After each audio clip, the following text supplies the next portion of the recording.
The modernization of massive transportation networks, like the Indian Railways, relies heavily on electrifying their fleets. Moving thousands of tons of freight from a dead stop requires an immense amount of rotational force, or torque, concentrated right at the axles. To generate that kind of force, these trains rely on heavy-duty, three-phase squirrel cage induction motors. This schematic shows the fundamental requirement of these motors.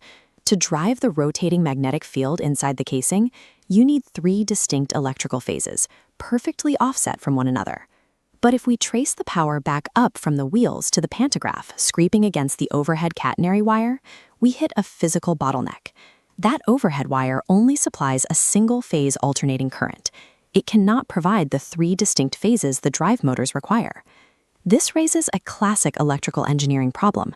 How exactly do you run a three-phase motor on a single-phase grid?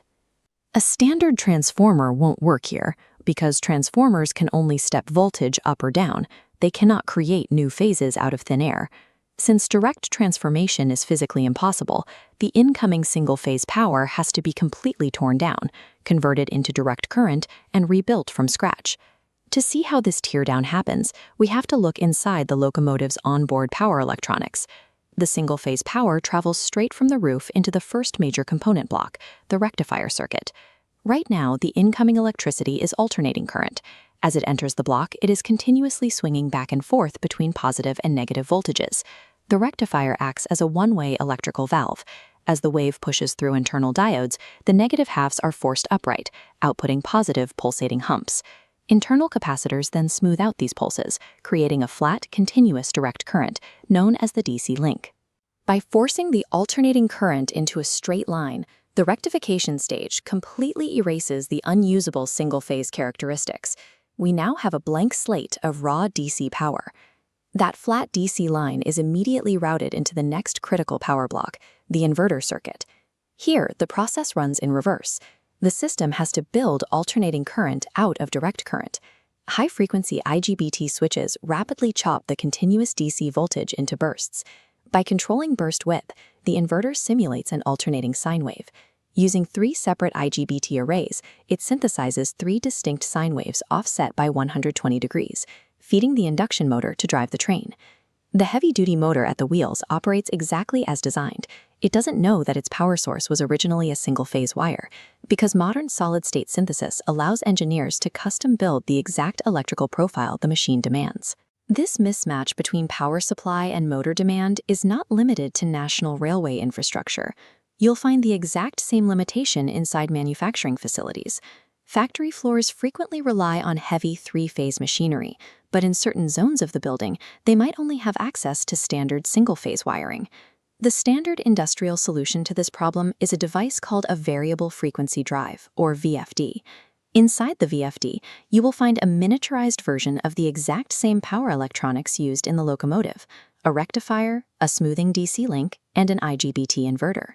While engineers generally use VFDs to control a motor's rotational speed by shifting the frequency of the power, specialized models are built specifically to accept a single-phase input and output synthesized three-phase power. The VFD effectively takes massive grid-scale engineering and scales it down, allowing any industrial technician to perform complex phase synthesis right on the factory floor. This introduces a practical dilemma for system designers. If the only goal is to run a three-phase motor off a single-phase line, is a VFD strictly required? There is a mechanical alternative known as a rotary converter, which often comes at a fraction of the cost. However, a rotary converter operates purely as a brute force phase generator. Looking at this comparison, the converter simply pushes the power through as a basic black box, completely lacking the digital control loops found in a VFD. A VFD typically costs twice as much, but it justifies that price tag. Because it builds the waveform from scratch using solid-state inverters, the VFD offers precise motor speed tuning and critical built-in protections against electrical overloads. Specifying the right hardware comes down to evaluating the application. Do you just need raw power conversion, or does your system require highly refined, synthesized control to operate safely?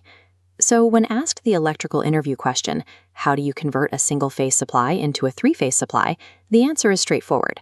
You pass the single-phase AC input through a rectifier to create a stable DC link. and then use an IGBT inverter to chop that direct current into a synthesized three-phase AC output. The underlying physics remain identical, whether you are hauling multi-ton freight across a national rail network or driving a localized assembly line. By relying on that DC intermediary, engineers bypass the physical limitations of the incoming grid entirely, gaining total control over the resulting waveform. Mastering this AC to DC to AC conversion topology decouples the power supply from the load demand. It ensures that critical industrial machines can be installed and operated anywhere, safely and reliably, regardless of the wires outside the building.